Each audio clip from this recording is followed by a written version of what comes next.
नमस्कार. आयकॅन training इन्स्टिट्यूटच्या YouTube प्लॅटफॉर्मवरती मी सुयोग Shinde sir आपणा सर्वांचं सहर्ष स्वागत करत आहे. आज देखील आपण अत्यंत महत्त्वाच्या विषयावरती म्हणजेच RIMC डेहराडून राष्ट्रीय इंडियन मिलिटरी कॉलेज डेहराडून या परीक्षेसाठीचा जो काय ऑनलाईन प्रॉस्पेक्ट मागवलं जातं किंवा फॉर्म मागवला जातो तो फॉर्म नक्की भरायचा कसा यासाठी आपण आजचा हा व्हिडिओ बनवत आहोत. याआधी आपण RIMCचा फॉर्म मागवायचा कसा यासाठी व्हिडिओ पाहिलेला होता.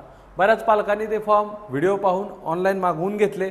पण आज तो फॉर्म भरायचा कसा, हा फॉर्म भरत असताना नक्की कोणत्या चुका टाळायच्या आहेत, तसेच हा भरलेला फॉर्म नक्की पाठवायचा कुठं यासाठी आपण हा अत्यंत महत्त्वाचा असा व्हिडिओ पाहत आहोत.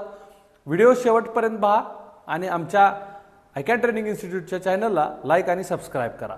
मित्रांनो, सुरुवातीला ज्यावेळी आपण हे प्रॉस्पेक्ट मागवतोय त्याच्यामध्ये 2 ग्रीन कलरचे फॉर्म येतात. ते फॉर्म आपण या पद्धतीनं स्क्रीनवर ज्या पद्धतीनं तुम्हाला दाखवलेलं आहे त्या पद्धतीनं आपल्याला हे फॉर्म त्या ठिकाणी दिसणार आहे. राष्ट्रीय Indian military college Dehradun Uttarakhand admission application form अशा पद्धतीचं हेडिंग असणारे 2 फॉर्म त्या ठिकाणी असणार आहेत. हा फॉर्म नक्की भरायचा कसा, ह्यामध्ये कोणकोणत्या गोष्टी कंप्लीट करायच्या आहेत ते आपण या व्हिडिओमध्ये बघणार आहोत. अगदी सुरुवातीला आपण या ठिकाणी बघू शकतो की या ठिकाणी दिलेला आहे, या कोपऱ्यामध्ये उजव्या विद्यार्थ्याचा फोटो त्या ठिकाणी चिटकवायचा आहे आणि हे कंपल्सरी आहे. त्याच्या खाली जो बॉक्स आहे त्याच्यामध्ये विद्यार्थ्याची सिग्नेचर म्हणजे विद्यार्थ्याची सही कंपल्सरी आहे. ही सही करत असताना आजूबाजूला कुठेही ती टच होणार नाही याची काळजी आपल्याला घ्यायची आहे. यानंतर सगळा जो काय फॉर्म आहे तो तुम्हाला कॅपिटल लेटर्समध्ये भरायचा आहे. पूर्ण फॉर्म हा निळ्या शाईच्या पेननं किंवा काळ्या शाईच्या पेननं भरू शकता, परंतु सगळा फॉर्म हा कॅपिटल लेटर्समध्ये त्या ठिकाणी तुम्हाला भरायचा आहे. सगळ्यात पहिल्यांदा या ठिकाणी आहे कॅन्डिडेट्स नेम, विद्यार्थ्याचं संपूर्ण नाव तुम्हाला या ठिकाणी टाकायचं आहे, तेही कॅपिटल लेटर्समध्ये टाकायचं आहे. त्यानंतर डेट ऑफ बर्थ तुम्हाला या 3 कॉलममध्ये विद्यार्थ्याची डेट ऑफ बर्थ त्या ठिकाणी भरायची आहे. प्लेस ऑफ बर्थ, विद्यार्थ्याच्या बर्थ सर्टिफिकेटवरती प्लेस ऑफ बर्थ असतं ते तुम्हाला या ठिकाणी मेन्शन करायचं आहे. रिलिजन जे काय असेल तो रिस्पेक्टिव्ह रिलिजन त्या ठिकाणी तुम्हाला मेन्शन करायचं आहे. नॅशनॅलिटी इंडियन हे तुम्ही त्या ठिकाणी मेन्शन करू शकता. हाईट त्या ठिकाणी तुम्हाला सेंटीमीटरमध्ये लिहायची आहे. तसेच वेट तुम्हाला जे दिलेलं आहे ते त्या ठिकाणी तुम्हाला kg मध्ये मेन्शन करायचं आहे, हे लक्षात घ्या. त्यानंतर सगळ्यात महत्त्वाचा पॉईंट की जो पालकांना समजत नाही काय आहे, तर विद्यार्थ्याचं आय विजन हे 6x6 राईट साईड आणि 6x6 लेफ्ट हँड या पद्धतीने त्या ठिकाणी फॉर्ममध्ये मेन्शन करायचं आहे. जेंडर जे काय मेल फिमेल जे काय असेल ते तुम्हाला या ठिकाणी मेन्शन करायचं आहे. स्टेट ऑफ डोमासाईल त्या ठिकाणी मी म्हणतो महाराष्ट्र असेल तर ते पूर्ण त्या ठिकाणी महाराष्ट्र त्या ठिकाणी तुम्हाला लिहायचं आहे. रिस्पेक्टिव्ह स्टेट तुमचं कुठलंही असेल तर त्या पद्धतीने त्या ठिकाणी स्टेट ऑफ डोमासाईल म्हणजे तुमच्या राज्याचं नाव पूर्ण त्या ठिकाणी तुम्हाला टाकायचं आहे. यानंतर आयडेंटिफिकेशन मार्क, मला वाटतं हा पॉईंट महत्त्वाचा आहे. आयडेंटिफिकेशन मार्क याच्यामध्ये विद्यार्थ्याच्या शरीरावरती महत्त्वाच्या ठिकाणी कोणत्या खुणा आहेत की ज्या खुणांनुसार आपण विद्यार्थ्याला आयडेंटिफाय करू शकतो. म्हणजे समजा माझ्या डाव्या हातावरती जर तीळ असेल तर मी त्या पद्धतीने त्या ठिकाणी मोल ऑन लेफ्ट हँड या पद्धतीने आपण आयडेंटिफिकेशन मार्क त्या ठिकाणी लिहू शकतो. ते 2 आहेत, त्या दोन्हीपैकी एक लिहिणं गरजेचं आहे. त्यानंतर एक्झाम सेंटर नेम, तर तुम्हाला जो गाईडलाईन बुकलेट दिलेला आहे त्याच्यामध्ये प्रत्येक स्टेटमध्ये कोणकोणत्या ठिकाणी एक्झाम सेंटर आहेत ते दिलेलं आहे. तर महाराष्ट्रासाठी एक्झाम सेंटर एकच आहे, ते म्हणजे पुणे, हे लक्षात घ्या. हे महाराष्ट्रासाठी एकच सेंटर त्या ठिकाणी असणार आहे, ते त्या ठिकाणी मेन्शन करायचं आहे. या ठिकाणी कॅन्डिडेट आधार नंबर तुम्हाला मेन्शन करायचा आहे. त्यानंतर फादर किंवा मदर दोघांपैकी एकाचाच या ठिकाणी आधार कार्डचा नंबर त्या ठिकाणी मेन्शन करायचा आहे. त्यानंतर डेट ऑफ एक्झामिनेशन हे मुद्दाम ऑलरेडी मी टाईप केलेलं आहे, हे न चुकता भरायचं आहे. 1 and 2 जून 2025 आणि the term admission spring term जानेवारी 2026 या पद्धतीनं जे इथं दाखवले तेच आत्ता जे फॉर्म भरतायत त्यांनी या ठिकाणी भरायचं आहे. Details of the member of the family brother and sister, जर विद्यार्थ्याला बहीण किंवा भाऊ असतील जेवढे काय असतील त्यांच्या डिटेल्स या ठिकाणी भरायच्या आहेत आणि जर नसतील तर या डिटेल्स नाही भरल्या तरी हरकत नाही. नेक्स्ट पुन्हा एकदा फादर नेम स्पेसिफिक पूर्ण नाव वडिलांचं कॅपिटल लेटर्समध्ये. ऑक्युपेशन जे काय असेल ते त्यांचं ऑक्युपेशन तुम्हाला मेन्शन करायचं आहे. Mother's name, father's annual income, जो काही फादर ॲन्युअल इन्कम तुम्हाला ज्या पद्धतीचं इन्कम सर्टिफिकेट मिळतं त्या पद्धतीने तो इन्कम या ठिकाणी मेन्शन करायचा आहे. मदर्स फुल नेम कॅपिटल लेटर्समध्ये, मदर्स ऑक्युपेशन आणि मदर्स ॲन्युअल इन्कम जो काय असेल तो तुम्हाला या ठिकाणी मेन्शन करायचा आहे. त्यानंतर परमनंट ॲड्रेस, हा फार महत्त्वाचा आहे, लक्षात घ्या. आणि या ठिकाणी पिनकोड असणं फार गरजेचं आहे. हा परमनंट ॲड्रेस व्यवस्थित टाकायचा आहे. पत्रव्यवहारासाठी हा पत्ता वापरला जाईल, त्यामुळे तो बिनचूक असणं गरजेचं आहे. सो अशा पद्धतीनं या फॉर्मची पहिली साईड आपण भरून घेणार आहोत. यानंतर आपण पाहणार आहोत या फॉर्मची दुसरी साईड काय आहे. येस, आपण या ठिकाणी पुन्हा एकदा बघू शकतो. ह्या फॉर्मची पाठीमागची बाजू आहे. परमनंट ॲड्रेस नंतर ॲड्रेस ऑफ करस्पॉन्डिंग्स, म्हणजे तुमचा जर दुसरा कुठला करस्पॉन्डन्स ॲड्रेस असेल तर तो तुम्ही या ठिकाणी व्यवस्थित लिहायचा आहे. शिवाय त्याचा पिनकोडही बिनचूक त्या ठिकाणी टाकायचा आहे. करस्पॉन्डन्स ॲड्रेस नसेल तोच ॲड्रेस पुन्हा एकदा टाकला तरी हरकत नाही. यानंतर टेलिफोन नंबर आहे. या ठिकाणी आई किंवा वडील दोघांपैकी एकाचा नंबर तुम्ही टाका. त्यानंतर मोबाईल नंबर, या ठिकाणी तुम्ही दोघांपैकी एकाचा नंबर त्या ठिकाणी टाकायचा आहे. ईमेल ॲड्रेस हा देखील तुम्हाला त्या ठिकाणी बिनचूक टाकायचा आहे, जो की ईमेल तुम्हाला वारंवार पाहता येतो, नोटिफिकेशन दिसतात, असा ईमेल ॲड्रेस या ठिकाणी देऊन ठेवा. त्यानंतर name and the address of the school which the presently studying, म्हणजे सध्या विद्यार्थी ज्या शाळेमध्ये शिकतोय त्या शाळेचं नाव तुम्हाला या ठिकाणी टाकायचं आहे. हे लक्षात घ्या, शाळेचं नाव या ठिकाणी टाकायचं आहे. क्लास, तुमचा विद्यार्थी कोणत्या क्लासमध्ये आहे, मग तो 5th असेल तर त्या ठिकाणी 5th लिहा, 6th असेल तर त्या ठिकाणी 6th लिहा. ज्या कुठल्या क्लासमध्ये तुमचा विद्यार्थी सध्या शिकतोय ती स्टँडर्ड या ठिकाणी मेन्शन करणं गरजेचं आहे. त्यानंतर मीडियम ऑफ इन्स्ट्रक्शन, या ठिकाणी इंग्लिश हे तुम्ही टाकायचं आहे, मीडियम ऑफ इन्स्ट्रक्शन्स. आणि how many times appeared before the RIMC entrance examination give the state roll number, म्हणजे यापूर्वी जर तुम्ही RIMCचा फॉर्म भरला असेल तर त्या ठिकाणी तुम्ही 1 टाइम किंवा 2 टाइम जेवढ्या टाइम तुम्ही परीक्षा दिल्या ते लिहू शकता. नसेल तर हा कॉलम त्या ठिकाणी व्हॅकंट ठेवायचा आहे, डॅश करून सोडून द्यायचा आहे. इथं स्पेसिमन सिग्नेचर ऑफ कॅन्डिडेट्स, म्हणजे पुन्हा एकदा विद्यार्थ्याची सही या ठिकाणी येणार आहे. म्हणजे फॉर्मच्या पहिल्या साईडला ब्लॉकमध्ये एक सही आहे आणि दुसऱ्या साईडला एक सही, म्हणजे विद्यार्थ्याच्या एका फॉर्मवरती 2 सह्या आहेत. असे 2 फॉर्म आहेत, म्हणजे विद्यार्थ्याच्या 4 सह्या असणं गरजेचं आहे. Brief resume of military service rendered by the candidates father or the near relative if, म्हणजे मुलाचे जर वडील किंवा जवळचे कोणी नातेवाईक जर आर्मीमध्ये असतील, मिलिटरीमध्ये असतील तर त्याचं स्पेसिफिकेशन या ठिकाणी मागितलेलं आहे. सो वडिलांचं असेल तर करा, नातेवाईकांचं मेन्शन करायची गरज नाही.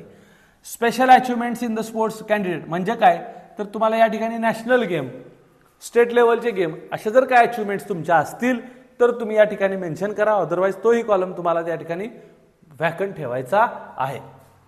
यानंतर तुम्हाला या ठिकाणी डेट टाकायचे, ज्या दिवशी तुम्ही फॉर्म भरताय ती डेट टाकली तरी हरकत नाही. आणि प्लेस, तुम्ही ज्या ठिकाणचे आहात त्या ठिकाणाचं नाव या ठिकाणी तुम्ही लिहिणं गरजेचं आहे. या ठिकाणी signature of parent or the guardian, म्हणजे पालक म्हणून तुम्ही आई किंवा वडील दोघांपैकी एकाची सिग्नेचर किंवा गार्डियन म्हणून कुणाची एकाची सिग्नेचर या ठिकाणी कुणीही करू शकतो. महत्वाचं, या ठिकाणी signature of headmaster principal of the candidate or school, इथं पहिल्यांदा शिक्का मारणं गरजेचं आहे. प्रिन्सिपलचा पहिल्यांदा शिक्का घेणं गरजेचं आहे आणि त्यानंतर या ठिकाणी प्रिन्सिपल सिग्नेचर येणार आहे. हे खूप महत्वाचं आहे. दोन्ही फॉर्मवरती प्रिन्सिपलचा त्या ठिकाणी शिक्का आणि सही येणं हे गरजेचं आहे, हे समजून घ्यायचं आहे. त्यानंतर आपला हा पूर्ण फॉर्म कंप्लीट होतो. त्याच्यामध्ये खाली आता आपल्याला या फॉर्म सोबत, म्हणजे हे दोन्ही फॉर्म तर आपल्याला पाठवायचेच आहेत, ते कुठं पाठवायचे, कशात घालायचे, सोबत त्याच्यावर काय काय जोडायचं आहे, तर ही डॉक्युमेंट लिस्ट आपण या ठिकाणी बघणार आहोत. तर या ठिकाणी checklist of document to be attached हे या ठिकाणी आपल्याला दिलेलं आहे. त्याच्यामध्ये पहिला पॉइंट त्या ठिकाणी आपण बघू शकतो, the apex photograph on the application form must be signed by the candidates below the photograph in the box, म्हणजे पहिला पेजवरती या ठिकाणी फोटो पेस्ट करा आणि त्याच्या खाली सिग्नेचर करा असा आपला पहिला पॉइंट ए आपल्याला सांगत आहे. त्यानंतर त्याच्यामध्ये पॉइंट बी जो आहे तो आपण बघूया. 2 additional photograph must be sent along with the application form duly signed by the candidates to the river sides. म्हणजे या ठिकाणी तुम्हाला 2 पासपोर्ट साईज एक्स्ट्रा फोटोज, म्हणजे ऑलरेडी 2 फॉर्मवरती 2 फोटो चिटकवलेले आहेत, एक्स्ट्रा 2 फोटोज की ज्या 2 फोटोच्या बॅक साईडला विद्यार्थ्याची सही असणं गरजेचं आहे, असे एक्स्ट्रा 2 फोटोज या फॉर्म सोबत अजून तुम्हाला त्या ठिकाणी जोडायचे आहेत किंवा या फॉर्म सोबत त्या एनव्हलप मध्ये टाकायचे आहेत. म्हणजे फॉर्मवरचे 2 आणि हे एक्स्ट्राचे 2 फोटो की ज्याच्या रिव्हर्स साईडला बॅक साईडला विद्यार्थ्याची सही केलेली असेल. त्यानंतर copy of the birth certificate assessed by the gazetted officer, म्हणजे बर्थ सर्टिफिकेटच्या 2 झेरॉक्स काढा, दोन्ही झेरॉक्स गॅझेटेड ऑफिसरकडनं ट्रू कॉपी करून घ्या किंवा प्रिन्सिपल कडून ट्रू कॉपी करून घ्या, त्या देखील या ठिकाणी जोडणं गरजेचं आहे. Okay. Then next, original school study certificate with the photograph attested to the principal stating the class in which the candidate studying, म्हणजेच हा बोनाफाईड आहे, लक्षात घ्या. स्कूलचा बोनाफाईड, फक्त त्या स्कूलचा बोनाफाईड बनवून घेत असताना विद्यार्थ्याचा फोटो त्यांना द्या, जेणेकरून स्कूलच्या बोनाफाईडवरती विद्यार्थ्याचा फोटो येईल, त्याच्यावरती गोल शिक्का आला तर वेल अँड गुड, आणि संपूर्ण बोनाफाईड विथ फोटोग्राफ असेल तर ते डॉक्युमेंट या ठिकाणी आपल्याला लागलेलं. स्कूल स्टडिंग सर्टिफिकेट म्हणजे बोनाफाईड हे समजून घ्यायचं आहे, फक्त बोनाफाईडवरती फोटोग्राफ असणं गरजेचं आहे. याच्या देखील 2 प्रती तयार करायच्या आहेत, एक ओरिजिनल आणि दुसरी त्याची झेरॉक्स, हे 2 त्याच्यासोबत असणं गरजेचं आहे. Self addressed envelope postage stamp ₹42 be affixed by the applicant and send to the respective test, हे फार महत्वाचं आहे. हे काय आहे ते तुम्हाला मी सांगतो. त्यानंतर आपण पॉइंट ई कडे जाऊया, एफ कडे जाऊया. Copy of domicile certificate candidate duly attested by the class 1.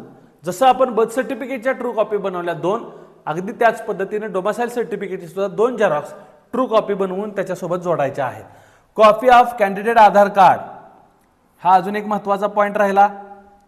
Copy of candidate Aadhaar card, Aadhaar कार्डच्या 2 झेरॉक्स काढायचे आहेत आणि आधार कार्ड हे सेल्फ अटेस्टेड असलं पाहिजे. म्हणजे काय तर आधार कार्डच्या झेरॉक्सवरती जिथं ओपन स्पेस आहे त्या ठिकाणी विद्यार्थ्याची सही असणं गरजेचं आहे, आणि अशा पद्धतीचे 2 आधार कार्डच्या झेरॉक्स आपल्याला प्रिपेअर करायचे आहेत, त्याही या ठिकाणी आपल्याला जोडायचे आहेत.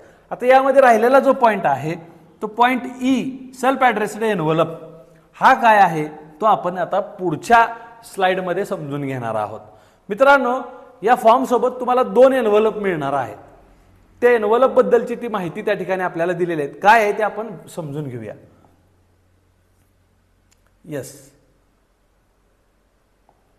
2 एनव्हलप पैकी छोटा एनव्हलप जो आहे त्याच्यावरती लिहिलेलं आहे ऍडमिट कार्ड, म्हणजे तुमच्या परीक्षेचं जे ऍडमिट कार्ड आहे ते तुमच्या या लखोट्यामधून, या एनव्हलपमधून तुमच्या घरी येणार आहे. सो तुम्हाला या ठिकाणी तुमचा स्वतःचा पत्ता टाकायचा आहे. म्हणजे या एनव्हलपमध्ये तुम्हाला फक्त तुमचा स्वतःचा पत्ता टाकणे आणि या ठिकाणी ₹42चे पोस्टल तिकीट्स या ठिकाणी तुम्हाला लावणं गरजेचं आहे. या 2च गोष्टी या एनव्हलपवरती करायचं आहे, आणि तो रिकामा एनव्हलप देखील त्या मोठ्या एनव्हलपमध्ये, ज्याच्यामध्ये आपण फॉर्म, त्याच्यामध्ये डोमिसाइल, ज्याच्यामध्ये बर्थ सर्टिफिकेट, हे सगळं ज्या एनव्हलपमध्ये भरणार आहोत त्याच्यामध्ये हा व्हॅकंट म्हणजे मोकळा असणारा एनव्हलप सुद्धा पाठवायचा, जेणेकरून तुमचे डॉक्युमेंट व्हेरीफाय झाल्यानंतर तुमचं ऍडमिट कार्ड याच्यामध्ये टाकून हे तुमच्या घरी येणार आहे. सो हा एक एनव्हलप आहे, तो काय करायचा मी सांगितलं, आणि तो मोकळा एनव्हलप मोठ्या एनव्हलपमध्ये घालायचा आहे.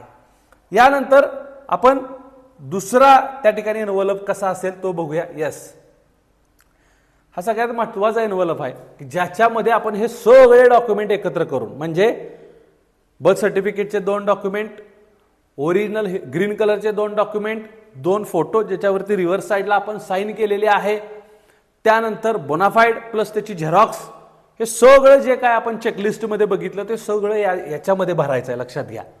आणि याच्यावरती फ्रॉम हे जे तुम्हाला दिलेलं आहे या ठिकाणी फ्रॉम या ठिकाणी तुम्हाला स्वतःचा पत्ता टाकायचा आहे. हा पत्ता टाकत असताना त्याच्यावरती शेवटला तुमचा मोबाईल नंबर त्या ठिकाणी टाकणं गरजेचं आहे, हे लक्षात घ्या. पत्त्यावरती पिनकोड अचूक असणं, कारण हा पत्ता व्यवस्थित असणं गरजेचं आहे. तसेच टू या ठिकाणी हे नक्की पाठवायचं कुठं सगळं भरून, तर बरेचसे पालक हे सगळं आलेलं भरून घेतात आणि डेहराडूनला पाठवतात, ही अत्यंत चुकीची गोष्ट आहे. हा फॉर्म डेहराडूनला जाणार नाही. हा form evaluation officer Maharashtra state council of examination, Maharashtra state board of secondary and the higher secondary education या ऑफिसला पुणे या ठिकाणी हा आपला काय जाणार आहे, फॉर्म जाणार आहे. तर ही गोष्ट सगळ्यात महत्त्वाची आहे, ती कोणीही विसरायची नाही. या मोठ्या लोकोट्यावरती 2 म्हणून हा ॲड्रेस महत्त्वाचा आहे आणि स्वतःच्या घरचा पत्ता हा त्या ठिकाणी फ्रॉम या ठिकाणी आपण टाकणार आहोत. आणि या मोठ्या एनव्हलपमध्ये चेकलिस्ट प्रमाणे सगळं भरायचं आहे आणि आपल्याला पाठवून द्यायचं आहे. हा पत्ता असतो कुठं, तर त्यासाठी आपण नेक्स्ट स्लाइडला जाऊया, आपल्याला लक्षात येईल. येस, हे अशा पद्धतीनं तुमच्याकडे गाईडलाईन बुक येतं. प्रत्येक स्टेटचा फॉर्म नक्की कुठं भरायचा आहे. सो या ठिकाणी तुम्हाला दिलेला आहे बघा, जम्मू आणि काश्मीरचा कुठं फॉर्म भरायचा आहे, म्हणजे एक्झाम सेंटर कुठं आहे आणि तो फॉर्म कुठं पाठवायचा आहे त्या ठिकाणी दिलेला आहे. अगदी त्याच पद्धतीनं महाराष्ट्र स्टेटसाठी आपल्याला या ठिकाणी आपण बघू शकतो,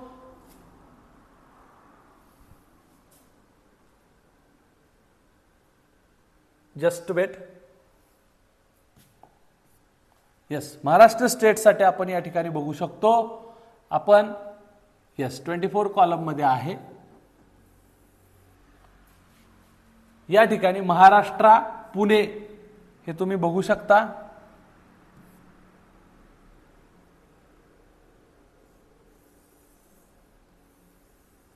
येस, हा जो ॲड्रेस आहे तोच आपण त्या मोठ्या एनव्हलपमध्ये टाकलेला आहे. तर तो तुम्हाला गाईडलाईनची जी बुक आहे त्याच्यावरती पाहायला मिळेल. सो आपलं स्टेट, एक्झाम सेंटर कुठलं आहे आणि ॲड्रेस काय टाकायचा आहे, पोस्टलसाठी कुठं ते सगळे फॉर्म पाठवायचे आहेत ते या ठिकाणी दिलेलं आहे. अशा पद्धतीनं आपला सगळा फॉर्म त्या ठिकाणी पूर्ण होत आहे. हा ॲड्रेस पुन्हा एकदा तेवढाच कट करून या ठिकाणी दाखवलेला आहे, तो तुम्ही बारकाईनं बघू शकता. किंवा हा ॲड्रेस ॲज इट इज मोठ्या जो काय तुमचा एनव्हलप आहे त्याच्यामध्ये 2 हा ऑप्शन आहे, त्या ठिकाणी तुम्ही टाकून या ठिकाणी या ॲड्रेसवरती आपल्याला हे सगळे डॉक्युमेंट्स पाठवून द्यायचे आहेत. मित्रांनो, चेकलिस्ट बघा आणि चेकलिस्टप्रमाणे हे सगळ्या गोष्टी प्रिपेअर करा आणि आपला RIMCचा फॉर्म त्या ठिकाणी पूर्णपणे भरून पुण्याच्या ऑफिसला, महाराष्ट्रासाठी पुण्याचं ऑफिस आहे या ठिकाणी आपल्याला पाठवायचं आहे. अशा पद्धतीनं RIMCचा फॉर्म नक्की भरायचा कसा याचा हा महत्त्वपूर्ण व्हिडिओ आम्ही बघितलेला आहे. यातही अजून काही तुम्हाला डाऊट असतील तर डिस्क्रिप्शन बॉक्समध्ये तुम्ही आम्हाला विचारू शकता. आम्ही तुम्हाला तुमच्या शंकांचं निरसन करू आणि आपल्या विद्यार्थ्यांचे फॉर्म योग्य वेळेत, योग्य पद्धतीनं बिनचूक भरून पाठवूया. या आणि अशाच महत्त्वाच्या व्हिडिओसाठी आमचं चॅनलला लाईक आणि सबस्क्राईब करा. धन्यवाद.